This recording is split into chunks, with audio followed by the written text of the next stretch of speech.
I am Nishad, Botany Faculty of Ideal English Higher Secondary School. So, ഇന്ന് നമ്മളിവിടെ discuss ചെയ്യുന്നത് ക്ലാസിഫിക്കേഷനെ കുറിച്ചാണ്. Biological classification. So അതിലേക്ക് പോകുന്നതിന് മുമ്പായിട്ട് നമുക്ക് ആദ്യം എന്താണ് ബയോളജി എന്നൊന്ന് നോക്കാം. നിങ്ങൾ ചെറിയ ക്ലാസ്സുകൾ മുതൽ പഠിക്കുന്നതാണ് ബയോളജി, അല്ലേ? What is biology?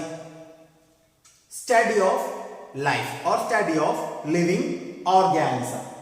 ഈ ഒരു ബയോളജി എന്ന് പറയുന്ന ടേംസ് വന്നിരിക്കുന്നത് രണ്ട് ഗ്രീക്ക് വേർഡുകളിൽ നിന്നാണ്. What are that words? BIOS and logos. BIOS എന്നും ലോഗോസ് എന്നുമുള്ള രണ്ട് ഗ്രീക്ക് വേർഡുകൾ ചേർന്നാണ് ബയോളജി എന്നുള്ള ഒരു ടേം വന്നിരിക്കുന്നത്. ബയോസ് എന്ന് പറഞ്ഞിട്ടുണ്ടെങ്കിൽ life or we can call living. Then logos എന്ന് പറഞ്ഞിട്ടുണ്ടെങ്കിൽ to study. So we can say that to study of life or to study of living organism, that is called biology. അപ്പോൾ ഈ ഒരു ബയോളജിയുടെ രണ്ട് പ്രധാനപ്പെട്ട ബ്രാഞ്ചുകൾ, ഒരുപാട് ബ്രാഞ്ചുകൾ ഉണ്ട്, അതിൽ രണ്ട് പ്രധാനപ്പെട്ട ബ്രാഞ്ചുകളാണ്. One is botany, another one is zoology. Botany എന്ന് പറഞ്ഞിട്ടുണ്ടെങ്കിൽ എന്താണ്? പ്ലാന്റ്സുകളെ കുറിച്ചുള്ള ഒരു പഠനം, അല്ലെ? ബയോളജിയിലെ ഒരു പാർട്ടാണ് എന്തെന്ന് പറയുന്നത് ബോട്ടണി. സുവോളജി എന്ന് പറഞ്ഞിട്ടുണ്ടെങ്കിൽ ആനിമൽസിനെ കുറിച്ചുള്ള ഒരു പഠനമാണ്. സോ നമ്മളപ്പോ ഇന്നിവിടെ ഡിസ്കസ് ചെയ്യുന്നത് ബോട്ടണിയിലെ ബയോളജിക്കൽ ക്ലാസിഫിക്കേഷനെ കുറിച്ചാണ്. ഏതാണ് ബയോളജിക്കൽ ക്ലാസിഫിക്കേഷൻ? ഓൾറെഡി നിങ്ങൾ കേട്ടിട്ടുള്ളതാണ് ക്ലാസിഫിക്കേഷൻ എന്നുള്ള ഒരു ടേം, അല്ലേ? ക്ലാസിഫിക്കേഷൻ എന്താണ്? ഈ ക്ലാസിഫിക്കേഷൻ എന്ന് പറഞ്ഞിട്ടുണ്ടെങ്കിൽ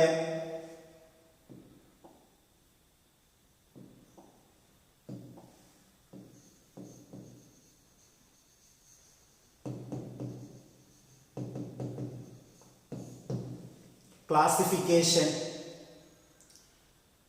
we can say that sorting out of materials into groups, അല്ലേ? ഏതെങ്കിലും കുറച്ച് മെറ്റീരിയൽസുകളെ നമ്മളൊരു ഗ്രൂപ്പായിട്ട് സോർട്ട് ഔട്ട് ചെയ്യുന്നതിനെ നമുക്ക് എന്ത് വിളിക്കാം? ക്ലാസിഫിക്കേഷൻ എന്ന് വിളിക്കാം. ഇപ്പോൾ നിങ്ങളുടെ കയ്യിലേക്ക് ഒരു മിക്സ്ചർ തരികയാണെങ്കിൽ, മിക്സ്ചർ എന്ന് പറയുമ്പോൾ ഒരുപാട് മെറ്റീരിയൽസുകൾ അതിലുണ്ടാകും, അല്ലേ? നിങ്ങൾ അത് ക്ലാസിഫൈ ചെയ്യും. ഒരേപോലെയുള്ളതിനെയൊക്കെ ഒരു ഗ്രൂപ്പിലോട്ട് അങ്ങോട്ട് മാറ്റിക്കൊണ്ട് നിങ്ങൾ ക്ലാസിഫൈ ചെയ്യും. അപ്പൊ നിങ്ങൾ അവിടെ ആ ഒരു ക്ലാസിഫിക്കേഷനിൽ കുറച്ച് ക്രൈറ്റീരിയകൾ ഉപയോഗിക്കുന്നുണ്ട്. Is it? അപ്പോൾ ക്ലാസിഫിക്കേഷൻ എന്ന് പറഞ്ഞാൽ നമ്മൾ മെറ്റീരിയൽസുകളെ സോർട്ട് ഔട്ട് ചെയ്യുന്നു, ഗ്രൂപ്പ്സുകളായിട്ട് സോർട്ട് ഔട്ട് ചെയ്യുകയാണ് ചെയ്യുന്നത്. That is called classification. ഇവിടെ ബയോളജിക്കൽ ക്ലാസിഫിക്കേഷനെ കുറിച്ചാണ് നമ്മൾ പറയുന്നത്. Biological classification.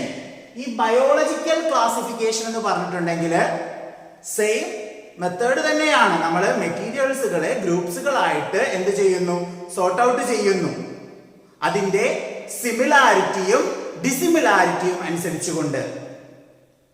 അതിൽ നമ്മൾ അതിന്റെ സിമിലാരിറ്റി, ഡിസിമിലാരിറ്റി, വെറുതെ സിമിലാരിറ്റി മാത്രം നോക്കിക്കൊണ്ട് നമ്മളൊന്നും ക്ലാസിഫൈ ചെയ്യത്തില്ല. ഇവിടെ ഒരു സയന്റിഫിക് ആയിട്ടുള്ള രീതിയിൽ തന്നിരിക്കുന്ന മെറ്റീരിയൽസുകളെ നമ്മൾ എന്ത് ചെയ്യുന്നു? അതിന്റെ സിമിലാരിറ്റിയും ഡിസിമിലാരിറ്റിയും അനുസരിച്ചുകൊണ്ട് എന്ത് ചെയ്യുന്നു? ക്ലാസിഫൈ ചെയ്യുന്നു.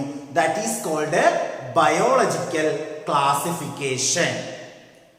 ആദ്യമായിട്ട് ഈ ലിവിംഗ് വേൾഡിലുള്ള ഓർഗാനിസത്തെയൊക്കെ ക്ലാസിഫൈ ചെയ്തത് അരിസ്റ്റോട്ടിലാണ്. ആരാണ്? അരിസ്റ്റോട്ടിൽ. നിങ്ങൾ കേട്ടിട്ടുണ്ടാവും ഈ ഒരു പേര്, അല്ലേ? അരിസ്റ്റോട്ടിൽ.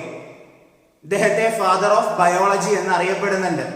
അപ്പൊ ഈ അരിസ്റ്റോട്ടില് അന്നുണ്ടായിരുന്ന ലിവിംഗ് ഓർഗാനിസത്തെ ക്ലാസിഫൈ ചെയ്തത് പ്ലാന്റ്സുകളെ മൂന്നായിട്ട് അദ്ദേഹം ക്ലാസിഫൈ ചെയ്തു. പ്ലാന്റ്സുകളെ മൂന്നായിട്ട് അദ്ദേഹം ക്ലാസിഫൈ ചെയ്തു. Herbs, shrubs, then trees. നിങ്ങൾ ചെറിയ ക്ലാസ്സുകൾ മുതൽ കേൾക്കുന്ന ഒരു ടേംസ് ആണ്, അല്ലേ? Herbs, shrubs, trees. ഹെർബ്സ് എന്ന് പറഞ്ഞിട്ടുണ്ടെങ്കിൽ ഏതൊക്കെ പ്ലാന്റ്സുകളാണ് അതിൽ വരാറുള്ളത്? ഹെർബ്സുകൾ എന്ന് പറഞ്ഞിട്ടുണ്ടെങ്കിൽ നമ്മളുടെ കൊറിയാണ്ടർ, മല്ലി, അതുപോലെ തന്നെ ക്യാബേജ്, ബീട്രൂട്ട്, റാഡിഷ് ഇതുപോലുള്ള ഫുഡി ഐറ്റംസുകൾ അല്ലെങ്കിൽ മെഡിസിനൽ വാല്യൂസ് ഉള്ള ചെറിയ ചെറിയ പ്ലാന്റ്സുകളാണ് ഏത് കാറ്റഗറിയിൽ വരുന്നത്? ഹെർബ്സ് കാറ്റഗറിയിൽ വരുന്നത്. അതുപോലെ തന്നെ അടുത്തൊരു കാറ്റഗറി ഓഫ് പ്ലാന്റ്സ് ആയിരുന്നു ഷ്രബ്സ്. ഷ്രബ്സ് എന്ന് പറയുമ്പോഴത്തേക്കും ഏതൊക്കെ വരാം? റോസ്, അതുപോലെ തന്നെ നമ്മളുടെ നിങ്ങൾ പഠിച്ചിട്ടുള്ളതാണ് ചെമ്പരത്തി, ഹിബിസ്കസ്, ഓക്കെ, അതുപോലുള്ള പ്ലാന്റ്സുകളൊക്കെ ഏതിൽ വരും? ഷ്രബ്സ് കാറ്റഗറിയിൽ വരും. അപ്പൊ നിങ്ങൾ ഈ പറഞ്ഞ ഹെർബ്സിന്റെയും ഷ്രബ്സിന്റെയും എക്സാമ്പിൾസുകൾ മനസ്സിലാക്കിയിട്ടുണ്ടെങ്കിൽ അതിൽ നിന്ന് നിങ്ങൾക്ക് ഒരു ക്ലിയർ കട്ട് ഐഡിയ കിട്ടും എന്താണ് ഹെർബ്സ്, എന്താണ് ഷ്രബ്സ് അല്ലെ. ഹെർബ്സ് എന്ന് പറയുമ്പോൾ ഒരു ചെറിയ ഉയരങ്ങൾ മാത്രമേ ഉണ്ടാകത്തുള്ളൂ. അതിന്റെ ആ ഒരു ഗ്രോയിങ് സീസന്റെ എൻഡിൽ അത് എന്തായി മാറും? ഡെഡ് ആയി തീരുകയും ചെയ്യുന്നുണ്ട്. ഷ്രബ്സ് എന്ന് പറയുമ്പോൾ കുറച്ചുകൂടി ഉയരം കൂടിയ പ്ലാന്റ്സുകളായിരിക്കും. ദെൻ ഫൈനലി ദ ട്രീസ് അല്ലെ. ട്രീസ്, പലതരം ട്രീസുകൾ നിങ്ങൾ പഠിച്ചിട്ടുള്ളതാണ്. Mango trees, jackfruit trees, ഇതൊക്കെ എന്താ? ട്രീസ് കാറ്റഗറിയാണ്. അപ്പോ അരിസ്റ്റോട്ടില് ആദ്യമായിട്ട് ഏർലി ക്ലാസിഫിക്കേഷൻ ആണ് നമ്മൾ പറയുന്നത്. ലിവിംഗ് വേൾഡിലെ പ്ലാന്റ്സുകളെ അരിസ്റ്റോട്ടിൽ മൂന്നായിട്ട് അങ്ങോട്ട് ക്ലാസിഫൈ ചെയ്തു. ഏതൊക്കെയാണ്?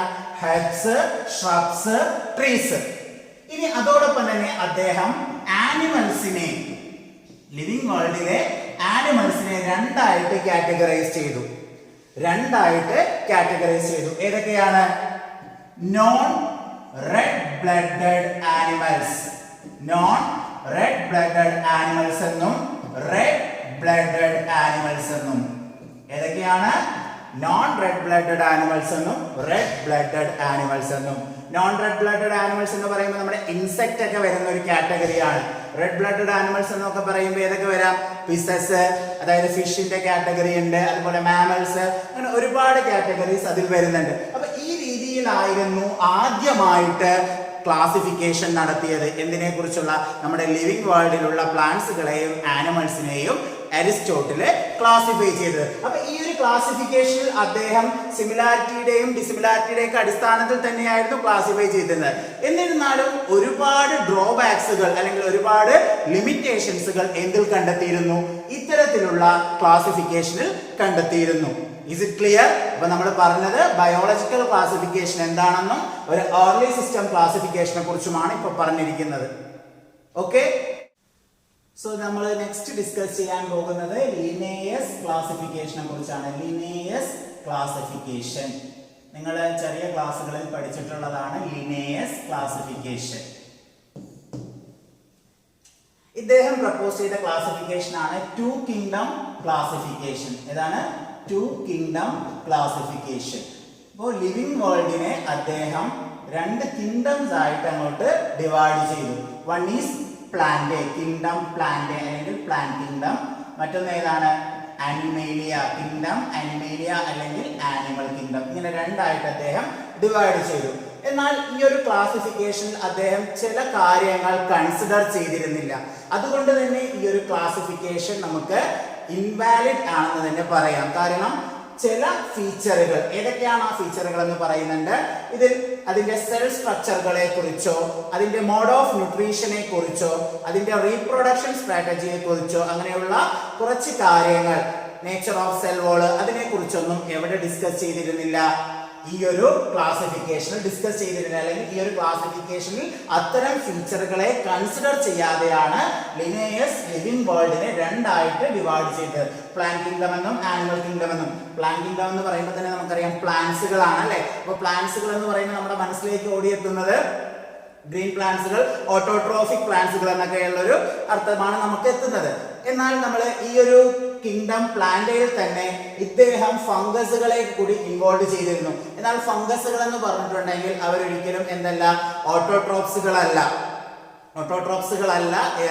ഈ ഫംഗസുകളുടെ പ്രത്യേകത നമുക്കറിയാം. അവരൊരു എന്താണ്? ഒരു നോൺ ഫോട്ടോസിന്തറ്റിക് ആയിട്ടുള്ള ഒരു സബ്സ്റ്റൻസ് ആണ് അല്ലെ. നോൺ ഫോട്ടോസിന്തറ്റിക് എന്ന് പറഞ്ഞാൽ ഹെറ്ററോട്രോഫിക് മോഡ് ഓഫ് ന്യൂട്രീഷൻസ് ആണ് അവർ ഫോളോ ചെയ്യുന്നത്. അപ്പോൾ ഇവിടെ അത്തരത്തിലുള്ള കുറച്ച് ഫീച്ചറുകൾ, അത്തരത്തിലുള്ള ചില കാര്യങ്ങൾ അദ്ദേഹം കൺസിഡർ ചെയ്തിരുന്നില്ല. അപ്പൊ ടു കിങ്ഡം ക്ലാസിഫിക്കേഷൻ പ്രപ്പോസ് ചെയ്തത് ആരാണോ? ലിനേയസ് ആയിരുന്നു.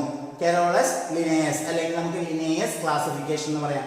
ലിവിംഗ് വേൾഡിനെ അതിന്റെ മോർഫോളജിയുടെ അടിസ്ഥാനത്തിലായിരുന്നു രണ്ട് കിങ്ഡംസ് ആയിട്ട് കൺസിഡർ ചെയ്തത്. പ്ലാന്റ് കിങ്ഡം എന്നും ആനിമൽ കിങ്ഡം എന്നും. അപ്പൊ ഇതിലെ മേജർ ഡ്രോബാക്സുകൾ ഞാൻ പറഞ്ഞു. Is not consider some features like cell structure, nature of cell wall, then whether they are eukaryotic or prokaryote. Eukaryote and prokaryote നിങ്ങൾ കേട്ടിട്ടുണ്ടാകും അല്ലേ? ചില ഓർഗാനിസത്തിന് ന്യൂക്ലിയസ് ഉണ്ടാകും, അതിനെ സറൗണ്ട് ചെയ്തുകൊണ്ട് ന്യൂക്ലിയർ മെമ്പറൈനുകൾ കാണപ്പെടും. ചില ഓർഗാനിസത്തിന് എന്തുണ്ടാകത്തില്ല, ന്യൂക്ലിയർ മെമ്പറൈനോ കാണപ്പെടത്തില്ല. അപ്പൊ ന്യൂക്ലിയസും അതിനെ സറൗണ്ട് ചെയ്ത് ന്യൂക്ലിയർ മെമ്പറൈനും വരുന്ന ഓർഗാനിസത്തെ നമ്മൾ യൂകാരിയോട്സ് എന്നാണ് വിളിക്കുന്നത്. എന്താ വിളിക്കുന്നത്? യൂകാരിയോട്സ്, ട്രൂ ന്യൂക്ലിയസ് ഉള്ള ഓർഗാനിസം. അതുപോലെ തന്നെ പ്രോകാരിയോട്സ് എന്ന് പറഞ്ഞിട്ടുണ്ടെങ്കിൽ such a kind of organism they do not have a nucleus and nuclear membrane, that is called prokaryotic organism. അപ്പോൾ അങ്ങനെ ഒരു യൂകാരിയോട്ടിക് പ്രോകാരിയോട്ടിക് എന്നുള്ള രീതിയിൽ ഇവിടെ അദ്ദേഹം കൺസിഡർ ചെയ്തിരുന്നില്ല ആ ലിവിംഗ് വേൾഡിലുള്ള ഓർഗാനിസത്തെ. അപ്പൊ ഇതൊക്കെയായിരുന്നു major ഡ്രോബാക്സുകൾ. Is it clear? Then another one of the classification which is proposed by Whittaker. Whittaker classification അല്ലെങ്കിൽ 5 kingdom classification. നമുക്ക് ഡീറ്റെയിൽഡ് ആയിട്ട് പഠിക്കാനുള്ളത് 5 kingdom classification കുറിച്ചാണ്. 5 kingdom classification which is proposed by Whittaker. R.H. Whittaker. R.H. Whittaker ആണ് 5 kingdom classification propose ചെയ്തത്. അപ്പൊ ഈ ഒരു 5 kingdom classificationന്റെ പ്രത്യേകത എന്ന് പറഞ്ഞിട്ടുണ്ടെങ്കിൽ 2 kingdom classificationൽ ഉണ്ടായിരുന്ന എല്ലാ ഡ്രോബാക്സുകളും അല്ലെങ്കിൽ അനോമലീസും ഇവിടെ ഓവർകം ചെയ്തുകൊണ്ടായിരുന്നു, അതെല്ലാം solve ചെയ്തുകൊണ്ടായിരുന്നു R.H. Whittaker 5 kingdom classification കൊണ്ടുവന്നത്. 5 kingdom classification ഇൻക്ലൂഡ് ചെയ്യപ്പെടുന്ന 5 കിങ്ഡംസുകളാണ് kingdom Monera, Kingdom Monera, then Kingdom Protista, Kingdom Protista, Kingdom Fungi, Kingdom Plantae and Kingdom Animalia. അപ്പോൾ 5 kingdom പ്രപ്പോസ് ചെയ്തത് ആരാണ്? R.H. Whittaker ആണ്. അദ്ദേഹം 5 കിങ്ഡംസ് ആയിട്ട് ലിവിംഗ് വേൾഡിനെ ഡിവൈഡ് ചെയ്തു. Kingdom Monera, kingdom Protista, kingdom fungi, kingdom Plantae and kingdom Animalia. അപ്പോൾ ഈ ഒരു 5 കിങ്ഡം അദ്ദേഹം പ്രപ്പോസ് ചെയ്തിട്ടുണ്ട് ഇവിടെ അല്ലെ. ആ ഒരു ലിവിംഗ് വേൾഡിനെ 5 ആയിട്ട് ഡിവൈഡ് ചെയ്തിട്ടുണ്ട്. അതിന് ചില ക്രൈറ്റീരിയകൾ അദ്ദേഹം ഉപയോഗിച്ചിട്ടുണ്ട്. ആ ക്രൈറ്റീരിയകൾ എന്ന് പറയുന്നത് നമ്മൾ നേരത്തെ 2 കിങ്ഡം ക്ലാസിഫിക്കേഷനിൽ ഉണ്ടായിരുന്ന അനോമലീസുകൾ അല്ലെങ്കിൽ ആ ഡിഫക്റ്റുകളെ ഓവർകം ചെയ്തുകൊണ്ടുള്ള ഒരു 5 കിങ്ഡം ക്ലാസിഫിക്കേഷൻ ആണ് അദ്ദേഹം പ്രപ്പോസ് ചെയ്തത്. അപ്പോൾ ഇതിന്റെ ഫീച്ചറുകൾ ചോദിക്കാറുണ്ട്. 5 കിങ്ഡം ക്ലാസിഫിക്കേഷൻ ആയിട്ടുള്ള ഈ 5 കിങ്ഡംസുകൾ വിറ്റാക്കർ പ്രപ്പോസ് ചെയ്തിരിക്കുന്നത് എന്ത് ക്രൈറ്റീരിയയുടെ അടിസ്ഥാനത്തിലാണെന്ന് ചോദിക്കാറുള്ളതാണ്. ഏതൊക്കെയാണ് ആ ക്രൈറ്റീരിയകൾ എന്ന് നമുക്ക് നോക്കാം. One of the criteria cell structure. Cell structure എന്ന് പറയുന്നത് whether they are eukaryotic or prokaryotes. ഞാൻ നേരത്തെ പറഞ്ഞു what is eukaryotes and prokaryotes. അപ്പോൾ eukaryotes എന്ന് പറഞ്ഞിട്ടുണ്ടെങ്കിൽ എന്താണെന്നാ പറഞ്ഞത്? ട്രൂ ന്യൂക്ലിയസ് ഉള്ള അല്ലേ. prokaryotes and eukaryotes. അപ്പോൾ സെൽ സ്ട്രക്ചറുകൾ ഒരു ക്രൈറ്റീരിയ ആയിരുന്നു 5 കിങ്ഡം ക്ലാസിഫിക്കേഷനിലെ. അതുപോലെ തന്നെ വേറൊരു ക്രൈറ്റീരിയ ആയിരുന്നു Thales organisation. Thallus organization, which means that is the body organization. Some are cellular level organization, some are cell and tissue level organization, some are cell tissue organ level organization. അങ്ങനെ പലതായിട്ട് നമ്മൾ categorise ചെയ്തിട്ടുള്ളതാണ്. അപ്പോൾ അത് consider ചെയ്തുകൊണ്ടാണ് 5 kingdom propose ചെയ്തത്. പിന്നീടുള്ളതാണ് എന്ത്? Mode of nutrition. Mode of nutrition whether they are autotrophic or heterotrophic. സ്വന്തമായി ഫുഡ് സിന്തസൈസ് ചെയ്യുന്നവരാണോ അതോ മറ്റുള്ള ഓർഗാനിസത്തെ അതിന്റെ ഫുഡിന് വേണ്ടി ഡിപ്പെൻഡ് ചെയ്യുന്ന ഓർഗാനിസംസ് ആണോ എന്നുള്ള ഒരു കൺസിഡറേഷൻ കൂടി അവിടെ വന്നിരുന്നു. പിന്നീടുള്ളതാണ് മോഡ് ഓഫ് റീപ്രൊഡക്ഷൻ. അതായത് റീപ്രൊഡക്ഷൻ എന്ന് പറയുമ്പോൾ ഏതൊക്കെയാ? സെക്ഷൽ മെത്തേഡ് ആണോ എന്നുള്ള രീതിയിലൊക്കെ തന്നെ അദ്ദേഹം അവിടെ അതിനെ ഡിവൈഡ് ചെയ്തിരുന്നു. പിന്നീടുള്ളതാണ് phylogenetic relationship.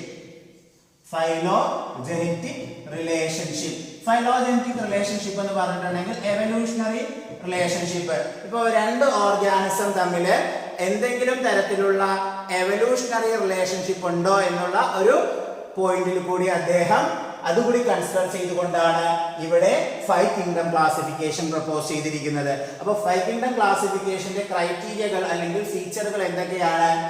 Cell structure, thallus organisation, mode of nutrition, reproduction, phylogenetic relationship. അപ്പൊ ഇത് കൺസിഡർ ചെയ്തുകൊണ്ടാണ് R.H. വിറ്റാക്കർ എന്ത് പ്രപ്പോസ് ചെയ്തത്?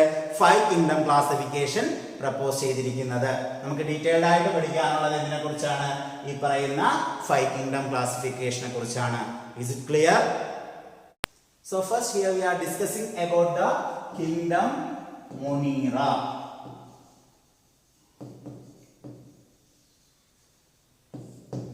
Kingdom Monera. These are the prokaryotic unicellular organism. Prokaryotic unicellular organism. എന്താ prokaryotic എന്ന് പറഞ്ഞാല്? lack of nucleus and nuclear membrane അല്ലേ? ന്യൂക്ലിയസുകൾ ഇല്ലാത്ത ഒരു ഓർഗാനിസം prokaryotic organism ആണ്. ഒപ്പം അതെന്താണ്?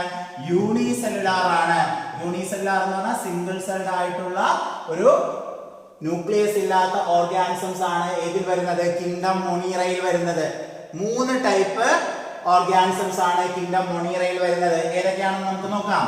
3 ടൈപ്പ് മൊണീറൻസ് ഏതൊക്കെയാണെന്ന് നമുക്ക് നോക്കാം. First one is archaebacteria. അപ്പൊ തന്നെ നിങ്ങൾക്ക് അറിയാം അല്ലേ ഏതാണ് ആ മൊണീറയിൽ വരുന്നത്? ബാക്ടീരിയൽ കാറ്റഗറി ആണ് ഈ മൊണീറ എന്ന് പറയുന്നത്. ആർക്കിബാക്ടീരിയ, then Eubacteria, then Mycoplasma. Terms ഒക്കെ പുതുതായിരിക്കും, അപ്പോൾ നിങ്ങൾക്ക് ഇതിന്റെ ഡിഫിക്കൽട്ടി ആദ്യം ഫീൽ ചെയ്യും, അത് ഓവർകം ചെയ്യാൻ പറ്റും കേട്ടോ. ഓക്കെ, അപ്പോ ഏതൊക്കെയാണ് 3 ബാക്ടീരിയാസ് കാറ്റഗറി? ആർക്കിബാക്ടീരിയ, യൂബാക്ടീരിയ, മൈക്കോപ്ലാസ്മ. അപ്പോ ഈ പറയുന്നതൊക്കെ പ്രോകാരിയോട്ടിക് ആയിട്ടുള്ള യൂണിസെല്ലുലാർ ഓർഗാനിസംസ് ആണ്. ബാക്ടീരിയക്ക് ഒരു പ്രത്യേകതയുണ്ട്, അതിന് സെൽ വോൾ കാണപ്പെടും. എന്നാൽ സെൽ വോൾ ഇല്ലാത്ത ഒരു മൊണീറൻസ് വരുന്നുണ്ട്, ദാറ്റ് ഈസ് മൈക്കോപ്ലാസ്മ. എന്നാൽ ബാക്കിയുള്ളതൊക്കെ എന്താണ്? സെൽ വോളുകളുള്ള ഒരു കാറ്റഗറിയാണ്. അപ്പൊ കിങ്ഡം മൊണീറയുടെ 3 കാറ്റഗറി ഏതൊക്കെയാണ് നമ്മൾ വീണ്ടും ക്ലാസിഫൈ ചെയ്തിരിക്കുകയാണ്. ആർക്കിബാക്ടീരിയ, യൂബാക്ടീരിയ, മൈക്കോപ്ലാസ്മ. എന്താണ് ഈ ആർക്കിബാക്ടീരിയ എന്ന് പറഞ്ഞാൽ? such a type of bacteria can live in extreme condition. Extreme കണ്ടീഷനുകളിൽ ജീവിക്കുന്ന ബാക്ടീരിയകളെയാണ് എന്തെന്ന് വിളിക്കുന്നത്? ആർക്കിബാക്ടീരിയകൾ എന്ന് വിളിക്കുന്നത്. എക്സ്ട്രീം കണ്ടീഷനുകളിൽ സർവൈവ് ചെയ്യുന്ന ബാക്ടീരിയകളെയാണ് നമ്മൾ എന്തെന്ന് വിളിക്കുന്നത്? ആർക്കിബാക്ടീരിയകൾ എന്ന് വിളിക്കുന്നത്. അപ്പോൾ ഈ എക്സ്ട്രീം കണ്ടീഷനിൽ സർവൈവ് ചെയ്യുന്ന ആർക്കിബാക്ടീരിയകളെ വീണ്ടും നമ്മൾ എന്ത് ചെയ്തിട്ടുണ്ട്? ക്ലാസിഫൈ ചെയ്തിട്ടുണ്ട്. There are 3 types of archibacteria. One is called halophiles. എന്താണ്? halophiles. ഓരോ ടേംസ് ആണ്. halophiles, thermoacidophiles, and methanogens. എന്താണ്? methanogens. അപ്പൊ നോക്കുക, ആർക്കിബാക്ടീരിയ എന്ന് പറഞ്ഞാൽ എക്സ്ട്രീം കണ്ടീഷനുകളിൽ സർവൈവ് ചെയ്യുന്ന ബാക്ടീരിയകളാണ്. There are 3 types: halophiles, thermoacidophiles, methanogens. halophiles എന്ന് പറഞ്ഞാൽ എവിടെയായിരിക്കും സർവൈവ് ചെയ്യുന്നത്? എക്സ്ട്രീം സാൾട്ട് കണ്ടീഷൻ അല്ലെ? എക്സ്ട്രീം സാൾട്ട് കണ്ടീഷനുകളിൽ സർവൈവ് ചെയ്യുന്ന ആർക്കിബാക്ടീരിയകളെ വിളിക്കുന്ന പേരാണെന്ത്? ഹാലോഫൈൽസുകൾ എന്ന് വിളിക്കുന്നു. ഇനി അതുപോലെ തന്നെ ഹോട്ട് സ്പ്രിങ്സുകളിൽ സർവൈവ് ചെയ്യുന്ന ബാക്ടീരിയകളെ വിളിക്കുന്ന പേരാണ് thermoacidophiles. Thermoacidophiles, heat acid loving bacteria, that is thermoacidophiles. And finally the methanogens. This kind of bacteria can survive in the guts of ruminant animals and also in marshy area. Marshy ഏരിയകളിലും അതുപോലെ തന്നെ ruminants ആനിമൽസിന്റെ ഗട്ട്സുകളിലും എന്ത് കാണപ്പെടുന്നുണ്ട്? മെത്തനോജൻസുകൾ കാണപ്പെടുന്നുണ്ട്. Ruminant animals, chewing animals like cow, buffalo, ഇതുപോലുള്ള ആനിമൽസിന്റെ ഗട്ടിലകത്തായിട്ട് ഏത് ബാക്ടീരിയ സർവൈവ് ചെയ്യുന്നുണ്ട്? മെത്തനോജൻസ് എന്ന് പറയുന്ന ആർക്കി ബാക്ടീരിയ സർവൈവ് ചെയ്യുന്നുണ്ട്. ഗട്ട് എന്ന് പറഞ്ഞിട്ടുണ്ടെങ്കിൽ അറിയാമല്ലോ, നമ്മുടെ ആ കുടൽ അല്ലെ, ആ ഒരു ഭാഗത്തായിട്ടാണ് എന്ത് കാണപ്പെടുന്നത്? മെത്തനോജൻസുകൾ കാണപ്പെടുന്നത്. അപ്പൊ ഈ മെത്തനോജൻസിന്റെ ഒരു പ്രധാനപ്പെട്ട ഫീച്ചർ എന്ന് പറഞ്ഞിട്ടുണ്ടെങ്കിൽ methanogens can produce methane gas from dung. അതായത് ബയോഗ്യാസ് പ്രൊഡക്ഷൻ, കൗഡങ്സ് ഉണ്ടല്ലോ നമ്മുടെ ചാണകം, അതിൽ നിന്നൊക്കെ എന്ത് പ്രൊഡക്ഷൻ നടത്താൻ പറ്റുന്നുണ്ട്? മീഥെയ്ൻ പ്രൊഡക്ഷൻ നടത്താനായിട്ട് പറ്റുന്നുണ്ട്. That is called biogas. Biogas we are used as a fuel അല്ലേ, ഒരു ഫ്യൂവൽ ആയിട്ട് നമ്മളത് ഉപയോഗിക്കാറുള്ളതാണ്. അപ്പൊ 3 ടൈപ്പ് ആർക്കിബാക്ടീരിയകൾ ഏതൊക്കെയാണെന്ന് മനസ്സിലായല്ലോ? Halophiles, thermoacidophiles, methanogens. Is it clear? Next type of bacteria, that is called eubacteria. Eubacteria. Eubacteriaയിൽ പ്രധാനമായിട്ടും 2 ടൈപ്പാണ് നമ്മൾ പഠിക്കുന്നത്. One is bacteria, നമ്മൾ കോമൺ ആയിട്ട് വിളിക്കാറില്ലേ ബാക്ടീരിയ. ഈ ബാക്ടീരിയാസ് ആണ് നമ്മുടെ കിങ്ഡം മൊണീറയുടെ സോൾ എന്നറിയപ്പെടുന്നത്. Sole members of kingdom Monera. ഇതിനെയാണ് നമ്മുടെ ബാക്ടീരിയകളെ, നമ്മൾ ജസ്റ്റ് ബാക്ടീരിയ എന്ന് പറയാറുണ്ട്. അവർ വരുന്ന യഥാർത്ഥത്തിൽ യു ബാക്ടീരിയ, ട്രൂ ബാക്ടീരിയ അല്ലെങ്കിൽ യഥാർത്ഥ ബാക്ടീരിയകൾ എന്നറിയപ്പെടുന്നതാണ് യു ബാക്ടീരിയകൾ. അതിൽ പ്രധാനമായിട്ടും ബാക്ടീരിയകളും അതുപോലെ തന്നെ സയനോ ബാക്ടീരിയകളും പെടുന്നു. സയനോ ബാക്ടീരിയ അല്ലെങ്കിൽ വേറൊരു പേരുണ്ട് ബ്ലൂ ഗ്രീൻ ആൽഗെ. എന്താ വിളിക്കുന്നത്? Blue green algae. ഇത് പ്ലാന്റ്സ് കിങ്ഡത്തിൽ വരുന്നതല്ല. ഈ ബ്ലൂ ഗ്രീൻ ആൽഗെ യഥാർത്ഥത്തിൽ അതെന്താണ്? കിങ്ഡം മൊണീറയാണ്, ഒരു ബാക്ടീരിയൽ കാറ്റഗറിയാണ്. സോ ഇനി നമ്മൾ ഈ ബാക്ടീരിയാസിനെ കുറിച്ചാണ് പഠിക്കാൻ പോകുന്നത്. It is the sole members of kingdom Monera. ഈ ബാക്ടീരിയകളെ നമ്മൾ ഡിവൈഡ് ചെയ്തിരിക്കുന്നത് 2 പ്രധാനപ്പെട്ട ക്രൈറ്റീരിയകളുടെ അടിസ്ഥാനത്തിലാണ്. ഒന്ന് based on their shape, based on their shape. മറ്റൊന്ന് based on their nutrition, based on their nutrition. Based on their shape 4 type ബാക്ടീരിയാസുകളാണുള്ളത്. ബാക്ടീരിയയുടെ ഷേപ്പ് അനുസരിച്ചുകൊണ്ട് 4 ടൈപ്പ് ബാക്ടീരിയാസുകൾ യു ബാക്ടീരിയ കാറ്റഗറിയിൽ വരുന്നുണ്ട്. If it is A round shape bacteria, round ഷേപ്പിലുള്ള അല്ലെങ്കിൽ നമുക്ക് spherical ഷേപ്പിലുള്ള ബാക്ടീരിയകളെ വിളിക്കുന്ന പേരാണ് കോക്കസ്. എന്താ വിളിക്കുന്നത്? Caucus bacterias. ഓക്കെ. ഇനി റോഡ് ഷേപ്പിലുള്ള ബാക്ടീരിയകളാണെങ്കിൽ, റോഡ് ഷേപ്പിലുള്ള ബാക്ടീരിയസുകളാണെങ്കിൽ അവരെ വിളിക്കുന്ന പേരാണ് ബാസില്ലസ്. എന്താ വിളിക്കുന്നത്? ബാസില്ലസ്. Is it clear? ഇനി കോമ ഷേപ്പിലുള്ള ബാക്ടീരിയകളാണെങ്കിൽ അവരെ വിളിക്കുന്ന പേരാണ് വിബ്രിയോ or വിബ്രിയം. ഇനി അത് സ്പൈറൽ ഷേപ്പിലാണെങ്കിൽ, സ്പൈറൽ ഷേപ്പിലുള്ളൊരു ബാക്ടീരിയ ആണെങ്കിൽ അതിനെ നമ്മൾ എന്തെന്ന് വിളിക്കും? സ്പൈറിലം എന്ന് വിളിക്കും. അപ്പോൾ 4 പ്രധാനപ്പെട്ട ബാക്ടീരിയകൾ ഏതൊക്കെയാണെന്ന് മനസ്സിലായല്ലോ? റൗണ്ട് ഷേപ്പ് ആണെങ്കിൽ കോക്കസ്, റോഡ് ഷേപ്പ് ആണെങ്കിൽ ബാസിലസ്, കോമ ഷേപ്പ് ആണെങ്കിൽ വിബ്രിയം ആൻഡ് സ്പൈറൽ ഷേപ്പ് ആണെങ്കിൽ സ്പൈറിലം. These are the 4 type of bacteria based on their shape. Shape അനുസരിച്ചുകൊണ്ടുള്ള 3 ടൈപ്പ് ബാക്ടീരിയാസിനെയാണ് നമ്മളിപ്പോൾ പഠിച്ചത്. ക്ലിയർ ആയോ? Next one, based on their nutrition, the bacteria are divided into 2 types based on their nutrition. 2 type ബാക്ടീരിയാസുകളെ കുറിച്ചാണ് നമ്മൾ പഠിക്കാൻ പോകുന്നത്. Autotrophic bacteria and heterotrophic bacteria. ഏതൊക്കെയാണ്? Autotrophic bacteria and heterotrophic bacteria. ഇതിൽ ഓട്ടോട്രോഫിക് ബാക്ടീരിയാസ് എന്ന് പറയുമ്പോൾ അതിനെ വീണ്ടും ഡിവൈഡ് ചെയ്തിട്ടുണ്ട്. ഫോട്ടോസിന്തറ്റിക് ഓട്ടോട്രോഫിക് ബാക്ടീരിയകളെന്നും ഫോട്ടോസിന്തറ്റിക് ഓട്ടോട്രോഫിക് ബാക്ടീരിയകളെന്നും അതുപോലെ തന്നെ കീമോസിന്തറ്റിക് ഓട്ടോട്രോഫിക് ബാക്ടീരിയകളെന്നും ഡിവൈഡ് ചെയ്തിട്ടുണ്ട്. ഏതൊക്കെയാണ്? Photosynthetic autotrophic bacteria and chemosynthetic autotrophic bacteria. ഇതിൽ ഫോട്ടോസിന്തറ്റിക് ഓട്ടോട്രോഫിക് ബാക്ടീരിയ എന്ന് പറഞ്ഞിട്ടുണ്ടെങ്കിൽ such kind of bacteria can synthesize their own food by using chlorophyll with the presence of light. ലൈറ്റിന്റെ പ്രസൻസിൽ ക്ലോറോഫിൽ ഉപയോഗിച്ചുകൊണ്ട് അത്തരം ബാക്ടീരിയകൾക്ക് എന്ത് സിന്തസൈസ് ചെയ്യാൻ പറ്റുന്നുണ്ട്? ഫുഡ് സിന്തസൈസ് ചെയ്യാൻ പറ്റുന്നുണ്ട്. അത്തരം ബാക്ടീരിയകളെ വിളിക്കുന്ന പേരാണ് photosynthetic autotrophic bacteria. The next one is the chemosynthetic autotrophic bacteria. What do you mean by chemosynthetic autotrophic bacteria? Such kind of bacteria can synthesize their own food from inorganic substrate. Inorganic substrateകളിൽ നിന്ന് സ്വന്തമായി food synthesise ചെയ്യാൻ പറ്റും. അതായത് inorganic സബ്സ്ട്രേറ്റുകൾ എന്ന് പറയുമ്പോൾ nitrate, ammonia അതുപോലുള്ള സബ്സ്ട്രേറ്റുകളിൽ നിന്ന്, inorganic സബ്സ്ട്രേറ്റുകളിൽ നിന്ന് സ്വന്തമായിട്ട് ഫുഡ് സിന്തസൈസ് ചെയ്യാൻ പറ്റുന്ന ബാക്ടീരിയകളാണ് chemosynthetic bacteria, chemosynthetic autotrophic bacteria. Then the next one is the heterotrophic bacteria. Heterotrophic bacteria. എന്താ heterotrophs എന്ന് പറഞ്ഞിട്ടുണ്ടെങ്കിൽ such type of bacteria derive the food from other organism, അല്ലെങ്കിൽ മറ്റൊരു ഓർഗാനിസത്തെ ഡിപ്പെൻഡ് ചെയ്തുകൊണ്ടായിരിക്കും ഇത്തരം ഓർഗാനിസം സർവൈവ് ചെയ്യുന്നത്. That is called heterotrophs അല്ലേ?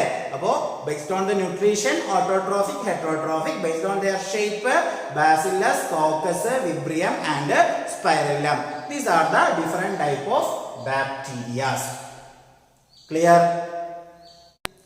ഇനി ബാക്ടീരിയയുടെ റീപ്രൊഡക്ഷനെ കുറിച്ചാണ് പറയുന്നത്. Bacterial reproduction normally takes place by fission മെത്തേഡിലൂടെ. അതായത് ഒരു ബാക്ടീരിയ മെച്യൂർ ആകുമ്പോൾ അതിന്റെ സ്വാഭാവികമായിട്ടും അതിന്റെ ബോഡി ഡിവൈഡ് ചെയ്ത് അതിന്റെ പ്രോജനീസിനെ ഫോം ചെയ്യിക്കുന്നു. ദാറ്റ് ഈസ് കോൾഡ് ഫിഷൻ അല്ലെ? നിങ്ങൾ പഠിച്ചിട്ടുണ്ട് ബൈനറി ഫിഷൻ, മൾട്ടിപ്പിൾ ഫിഷൻ എന്നൊക്കെ പറഞ്ഞ് ചെറിയ ക്ലാസ്സുകളിൽ പഠിച്ചിട്ടുള്ളതാണ്. അപ്പൊ ഫിഷൻ മെത്തേഡ് വഴിയും അതുപോലെ തന്നെ സ്പോറുകളെ പ്രൊഡ്യൂസ് ചെയ്തുകൊണ്ട് ഇവിടെ ആ ഒരു ബാക്ടീരിയ റീപ്രൊഡ്യൂസ് ചെയ്യുന്നുണ്ട്. പിന്നെ സെക്ഷൽ റീപ്രൊഡക്ഷൻ ബാക്ടീരിയകളിൽ നടക്കുന്നത് ഒരു ബാക്ടീരിയയുടെ DNA മറ്റൊരു ബാക്ടീരിയത്തിലേക്ക് ട്രാൻസ്ഫർ ചെയ്തുകൊണ്ടാണ് ബാക്ടീരിയകളുടെ സെക്ഷൽ റീപ്രൊഡക്ഷൻ നടക്കുന്നത്. സെക്ഷൽ റീപ്രൊഡക്ഷൻ ബാക്ടീരിയകളിൽ എങ്ങനെയാണ്? ഒരു ബാക്ടീരിയയുടെ DNA മറ്റൊരു ബാക്ടീരിയയിലേക്ക് ട്രാൻസ്ഫർ ചെയ്തിട്ടാണ് സെക്ഷൽ റീപ്രൊഡക്ഷൻ നടക്കുന്നത്. അപ്പൊ നമ്മള് യുബാക്ടീരിയയിലെ ആദ്യത്തെ കാറ്റഗറിയാണ് പറഞ്ഞത്. ഇനി നമുക്ക് അവിടെ പഠിക്കാനുള്ളത് ഏതാണ്? യുബാക്ടീരിയകളിൽ അടുത്ത ആളാണ് സയനോ ബാക്ടീരിയ, അല്ലെങ്കിൽ നമ്മൾ ബ്ലൂ ഗ്രീൻ ആൽഗകൾ എന്ന് വിളിക്കും. സയനോ ബാക്ടീരിയ അല്ലെങ്കിൽ ബ്ലൂ ഗ്രീൻ ആൽഗകൾ എന്നാണ് വിളിക്കുന്നത്. അപ്പൊ ഈ സയനോ ബാക്ടീരിയയുടെ ഒരു പ്രത്യേകത, ഗ്രീൻ പ്ലാന്റ്സുകളിൽ കാണപ്പെടുന്ന ഒരു പിഗ്മെന്റ് എവിടെ കാണപ്പെടുന്നുണ്ട്? ഈ ഒരു സയനോ ബാക്ടീരിയയിൽ കാണപ്പെടുന്നുണ്ട്. ഏതാണ് ഗ്രീൻ പ്ലാന്റ്സുകളിൽ കാണപ്പെടുന്ന പിഗ്മെന്റ്? ക്ലോറോഫിൽ അല്ലെ? അപ്പൊ ക്ലോറോഫിലുകൾ എവിടെ കാണപ്പെടുന്നുണ്ട്? സയനോ ബാക്ടീരിയകളിൽ കാണപ്പെടുന്നുണ്ട്. അതുകൊണ്ട് തന്നെ ഇത്തരം ബാക്ടീരിയകൾക്ക് ഏത് തരത്തിലുള്ള ന്യൂട്രീഷനുകളായിരിക്കും കാണിക്കുന്നത്? ഫോട്ടോസിന്തറ്റിക് ഓട്ടോട്രോഫിക് ന്യൂട്രീഷൻ ആയിരിക്കും അല്ലെ? ഫോട്ടോസിന്തറ്റിക്, ആ ക്ലോറോഫിൽ ഉപയോഗിച്ചുകൊണ്ട് ലൈറ്റിന്റെ പ്രസൻസിൽ അവർ ഫുഡ് സിന്തസൈസ് ചെയ്യുന്നുണ്ട്. അതുപോലെ തന്നെ കീമോസിന്തറ്റിക് ഓട്ടോട്രോഫിക് ബാക്ടീരിയകളായിട്ടും സൈനോ ബാക്ടീരിയകൾ വരുന്നുണ്ട്. കീമോസിന്തറ്റിക് ഓട്ടോട്രോഫിക് എന്ന് പറയുമ്പോൾ ഇനോർഗാനിക് സബ്സ്ട്രേറ്റുകളിൽ നിന്നും എന്ത് സിന്തസൈസ് ചെയ്യുന്നുണ്ട്? അവര് ഫുഡ് സിന്തസൈസ് ചെയ്യുന്നുണ്ട്. So one of the cyanobacteria that is Nostoc. ഇതൊരു നോസ്റ്റോക്ക് എന്ന് പറയുന്ന സൈനോ ബാക്ടീരിയ ആണ്, ഒരു ഫിലമെന്റസ് സൈനോ ബാക്ടീരിയ ആണ്. ഇതൊരു സൈനോ ബാക്ടീരിയയുടെ ഒരു പ്രത്യേകത, അതിന്റെ സെല്ലുകൾക്കിടയിലായിട്ട് ഒരു സ്പെഷ്യലൈസ്ഡ് സെല്ല് കാണപ്പെടുന്നുണ്ട്. That is called heterocyst. ഈ ഹെറ്ററോസിസ്റ്റ് ആയി കാണുന്നതാണ് ഹെറ്ററോസിസ്റ്റ് എന്ന് പറയുന്ന സ്ട്രക്ചർ. ആ ഒരു സെല്ലുകൾക്കിടയിലായിട്ട് കാണപ്പെടുന്ന ഒരു സ്പെഷ്യലൈസ്ഡ് സെല്ലാണ് ഹെറ്ററോസിസ്റ്റ് എന്ന് പറയുന്നത്. അതുപോലെ തന്നെ ഈ ഒരു നോസ്റ്റോക്കിന്റെ ബോഡിയെ സറൗണ്ട് ചെയ്തുകൊണ്ട് ഒരു മ്യൂസിലേജിനസ് ഷീത്തും കാണപ്പെടുന്നുണ്ട്. ഈ മ്യൂസിലേജിനസ് ഷീത്ത് ഈ ഒരു സെല്ല് ഡ്രൈ ആകുന്നതിൽ നിന്ന് അതിനെ പ്രൊട്ടക്ട് ചെയ്യുന്നുണ്ട്. ഹെറ്ററോസിസ്റ്റിന്റെ ഒരു പ്രത്യേകത എന്ന് പറയുന്നത് നൈട്രജൻ ഫിക്സേഷന് സഹായിക്കുന്ന ഒരു പാർട്ടാണ് എന്ന് പറയുന്ന ഹെറ്ററോസിസ്റ്റ്. അപ്പോൾ ഈ നോസ്റ്റോക്ക് എന്ന് പറയുന്ന ഒരു സൈനോ ബാക്ടീരിയക്ക് എന്തിനുള്ള കഴിവുണ്ട്? Nitrogen fixation. അറ്റ്മോസ്ഫിയറിലുള്ള നൈട്രജനെ കൺവേർട്ട് ചെയ്തുകൊണ്ട് യൂസബിൾ ഫോമിലുള്ള നൈട്രോജനസ് പ്രൊഡക്റ്റ് ആക്കി മാറ്റാനായിട്ട് എന്തിനു സാധിക്കുന്നുണ്ട്? നോസ്റ്റോക്കുകൾക്ക് സാധിക്കുന്നുണ്ട്. അതിന് സഹായിക്കുന്ന ഒരു സ്പെഷ്യലൈസ്ഡ് സെല്ലാണ് എന്തെന്ന് പറയുന്നത്? ഹെറ്ററോസിസ്റ്റുകൾ എന്ന് പറയുന്നത്. ഒപ്പം സോയിൽ ഫെർട്ടിലിറ്റി ഇൻക്രീസ് ചെയ്യിക്കുന്നതിനും സഹായിക്കുന്നുണ്ട്. അപ്പൊ ഹെറ്ററോസിസ്റ്റിന്റെ ഫംഗ്ഷൻ എന്താണ്? ഹെറ്ററോസിസ്റ്റുകൾ നൈട്രജൻ ഫിക്സേഷനും സോയിൽ ഫെർട്ടിലിറ്റി ഇൻക്രീസ് ചെയ്യിക്കുന്നതിനും സഹായിക്കുന്നുണ്ട്. അപ്പൊ ബ്ലൂ ഗ്രീൻ ആൽഗകൾ പൊതുവെ എന്തിനു സഹായിക്കുന്നവരാണ്? നൈട്രജൻ ഫിക്സേഷനും അതുപോലെ സോയിൽ ഫെർട്ടിലിറ്റി കൂട്ടുന്നതിനൊക്കെ സഹായിക്കുന്നതാണ്. ക്ലിയർ ആണല്ലോ? ഇത് കൂടാതെ തന്നെ അനബീന അങ്ങനെയുള്ള ഒരുപാട് സയനോ ബാക്ടീരിയകൾ കാണപ്പെടുന്നുണ്ട്. Clear? Then another one category of kingdom Monera, that is called mycoplasma. ഇതാണ് mycoplasma. നമ്മുടെ മൂന്നാമത്തെ കാറ്റഗറിയാണ് പറയുന്നത് മൈക്കോപ്ലാസ്മ. ഈ മൈക്കോപ്ലാസ്മയുടെ ഒരു പ്രത്യേകത എന്ന് പറഞ്ഞിട്ടുണ്ടെങ്കിൽ these are the smallest living organism can survive without oxygen. Oxygen ഇല്ലാതെ സർവൈവ് ചെയ്യാൻ പറ്റുന്ന ഒരു സ്മോളസ്റ്റ് ലിവിംഗ് ഓർഗാനിസം, ബാക്ടീരിയകളെക്കാൾ ചെറുതാണെന്ന് പറയാം. അപ്പോ ആ കിങ്ഡം മൊണീറയിൽ വരുന്ന ഓക്സിജൻ ഇല്ലാതെ സർവൈവ് ചെയ്യാൻ പറ്റുന്ന ഒരു സ്മോളസ്റ്റ് ലിവിംഗ് ഓർഗാനിസം ആണ് എന്ത്? മൈക്കോപ്ലാസ്മ എന്ന് പറയുന്നത്. ഈ മൈക്കോപ്ലാസ്മ എന്ന് പറയുന്നത് പ്രത്യേകിച്ച് ഒരു പാത്തോജനിക് ആയിട്ടുള്ള ഒരു ഓർഗാനിസം ആണ്. ആനിമൽസിനും അതുപോലെ തന്നെ പ്ലാന്റ്സിനും പാത്തോജനിക് ആയിട്ടുള്ള ഒരു ഓർഗാനിസം ആണ് mycoplasma. What you mean by pathogen? Disease causing organism അല്ലെ? ഡിസീസിന് കാരണമാകുന്ന ഒരു ഓർഗാനിസം ആണ്. പ്ലാന്റ്സിലും അതുപോലെ തന്നെ ആനിമൽസിലും ഡിസീസിന് കാരണമാകുന്ന ഒരു ഓർഗാനിസം ആണ് ഇത് മൈക്കോപ്ലാസ്മ. ഈ ഒരു മൈക്കോപ്ലാസ്മയ്ക്ക് സെൽ വോളുകൾ ആബ്സെന്റ് ആയിരിക്കും. ഞാൻ നേരത്തെ പറഞ്ഞു ബാക്ടീരിയകളിൽ എന്ത് കാണപ്പെടുന്നുണ്ട്? സെൽ വോളുകൾ കാണപ്പെടുന്നുണ്ട്. എന്നാൽ മൈക്കോപ്ലാസ്മയിൽ എന്ത് ആബ്സെന്റ് ആണ്? സെൽ വോളുകൾ ആബ്സെന്റ് ആണ്. അപ്പൊ നമ്മൾ കിങ്ഡം മൊണീറയിൽ പ്രധാനമായിട്ടും 3 ആളുകളെ കുറിച്ചാണ് പഠിച്ചിരിക്കുന്നത്. ആർക്കിബാക്ടീരിയ, അതുപോലെ തന്നെ യൂബാക്ടീരിയ, അതുപോലെ തന്നെ മൈക്കോപ്ലാസ്മ. Is it clear?